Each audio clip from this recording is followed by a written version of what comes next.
I'd like to talk a little bit about the nav equipment that we've got on board Friday night at the moment. Since I've had this boat, I've been using my trusty old Garmin 450. When I installed it with a single Garmin lead, but I disconnected a Garmin lead which was a twin lead. Now that suggests to me, and as you may have seen, that I've got a Garmin transducer already fitted in this boat, and that's going to make a big decision about what we're going to do next. My main gauges here are auto helm. These are compatible, I believe, with Raymarine. I've got a Fruno radar, which is somewhat old, but actually works really, really well. A standard Horizon AIS radio coupled to a standard Horizon chart plotter with a CF card, which is somewhat dated now when you're talking about route planning, and a Raymarine autopilot, which I know works really, really well. It's an ST5000 Plus. Now, I've always used this pretty much in auto mode, but I recently discovered it was taking a signal from the standard Horizon. So if you plot a track in here, it would pick the track up on the Raymarine, and the way it's doing that is through NEMA 0183. So I want to replace my nav at some stage, and I want to do it from the bottom up. The radar is a little bit old-fashioned, but this still works well. The chart plotter works really, really well, even though the mapping is just a little bit out of date now. However, I'd like to have a bigger map. Now, there's some big things happening in the industry at the moment. Whilst the boat show is on, Raymarine have absolutely slashed their prices to the point where Axiom is now becoming so cheap to buy that you may as well buy an Axiom unit. However, I feel a bit uncomfortable with just an Axiom touchscreen there which can't talk to anything. And likewise with the newer Garmin equipment, you can't talk to a lot of the older equipment that's on board. But what they have got is a product that was recently on the market, is a touchscreen, brand new mapping into it, Navionics Plus, and hopefully I'll still make it be able to talk to all of this. It's going to be a stopgap because ultimately I'd like to put Raymarine here, Raymarine radar, and couple everything together and reconfigure this, but keep it looking more or less as it is at the moment. But I want to put something here that I can use over the next few months at a budget, but really workable and really safe. And that's what I found. Oh, and by the way, Raymarine do have a really cheap product on the market. It's called the Element. And guess what? They've slashed the price of it by more than £200 overnight just a few days ago. Unfortunately, I'd already bought my new plotter before then. And otherwise, I may have been tempted to go straight down to the Raymarine route. In fact, the Axiom is £1,023. I've seen it as low as the Axiom 9 Plus, which is over £300 less than it has been for the last year. So, am I making the right choice? Am I going to install the right piece of kit?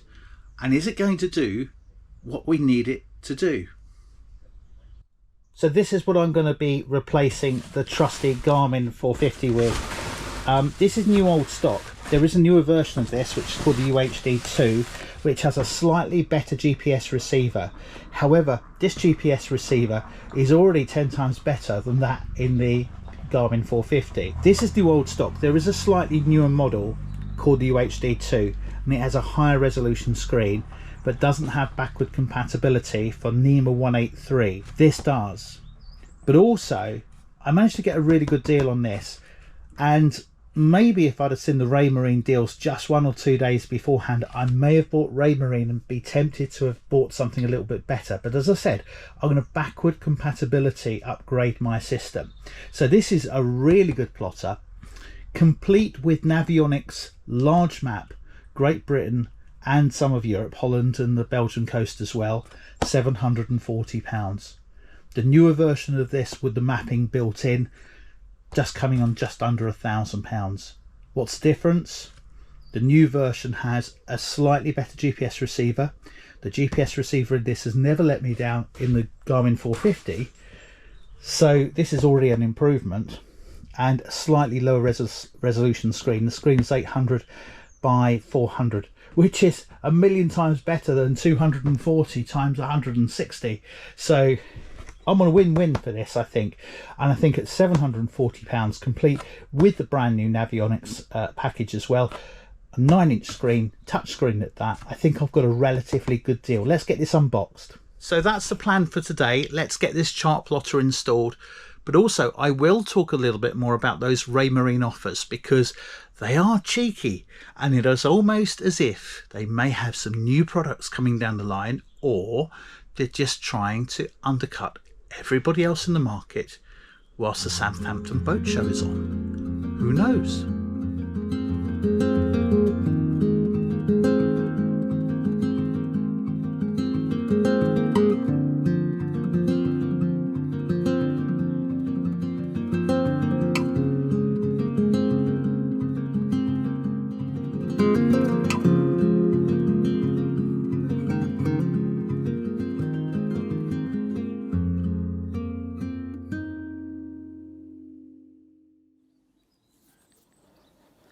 This is what I got for £740. The sounder and plotter with touchscreen, the bail mount, there's the plotter itself, 9-inch, connection lead, a swap lead from 9 to 15 pin, sun cover, some interference magnets, and brand new large chart, Navionics Plus, Ireland, UK and Holland. I think it's a bargain. What I have done before I start installation is I've updated the software on the Garmin 450. That's what's coming out. I've also downloaded all the waypoints, the map that's in there, because it still works with Garmin HomePort. I'm even going to try and see if that map will work on here just before I install the Navionics, because if it does, I'm going to use that map for a little while, because it is an updated map, and then save my Navionics till later. I have to show you this panel here. I thought, there's a ventilation panel. I can open that up and have a look behind it and get easy access to the back of the panel and just check the wiring. So I started unscrewing it, and I got to the last screw, and it's been fitted to cover up 4 holes that have probably been drilled to hold something on there, like a microphone or something like that. So somebody's drilled 6 holes to fit this plate to cover up the 4 holes underneath it. That makes absolutely no sense whatsoever.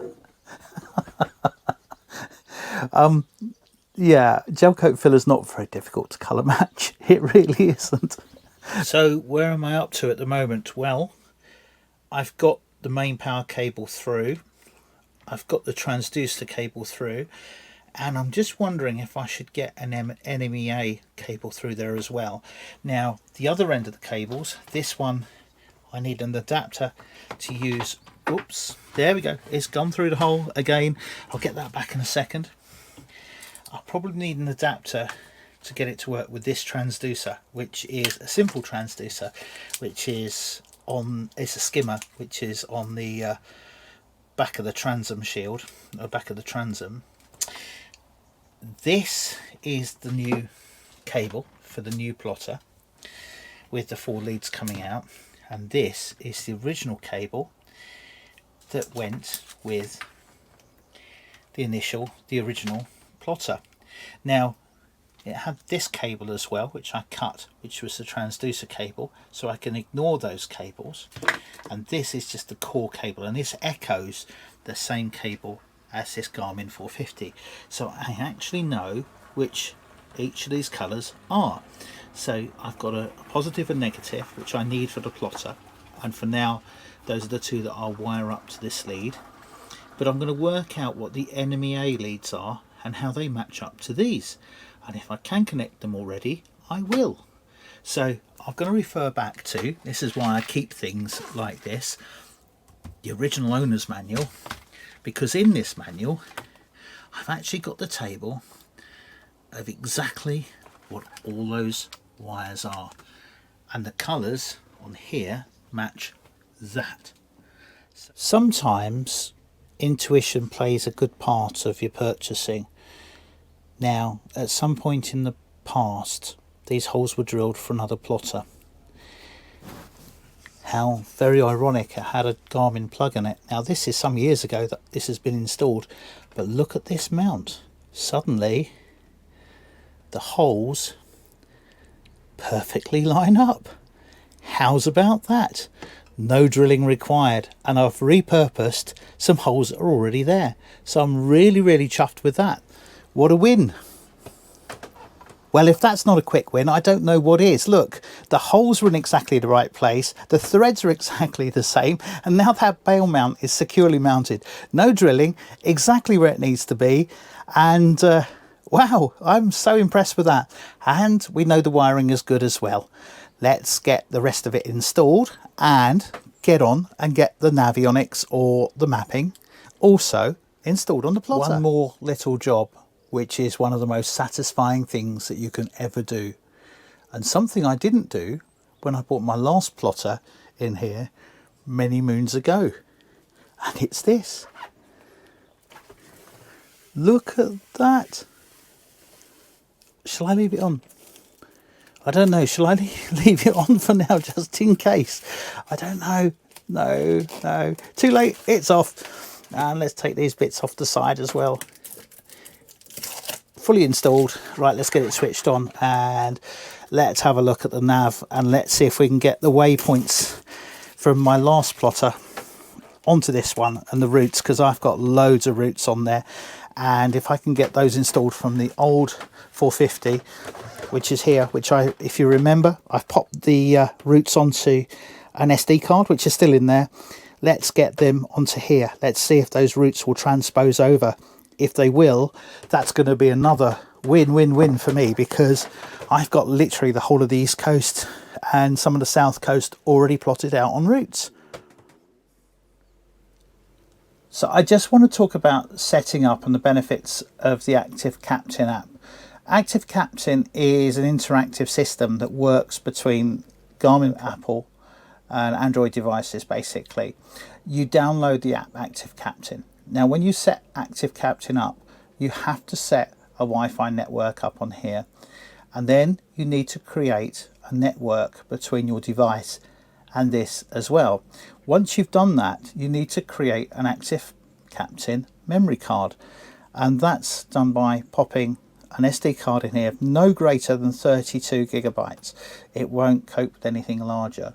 Once that's done, it'll allow you into the Active Captain app. Now you can see I've got 237 megabytes used on here and 30 gigabytes free. I've already backed up the basic mapping on here as well, so I can probably now copy over, should I wish, all my user waypoints. But the next thing I'm going to do is go to my iPad, and in my iPad I'm going to access the Active Captain app. Just a quickie, when you have got that set up and synced, it'll actually find every device that you've got from Garmin registered and can do all the updates for all the devices that are on the same chain or same network together. This is the user data which I had copied into this plotter from my old Garmin 450, so I can plan on here as well. And in the settings section here is where you can upload photos of your vessel, set your data up how you want to use your data, the units you want to measure, everything will be set up on here.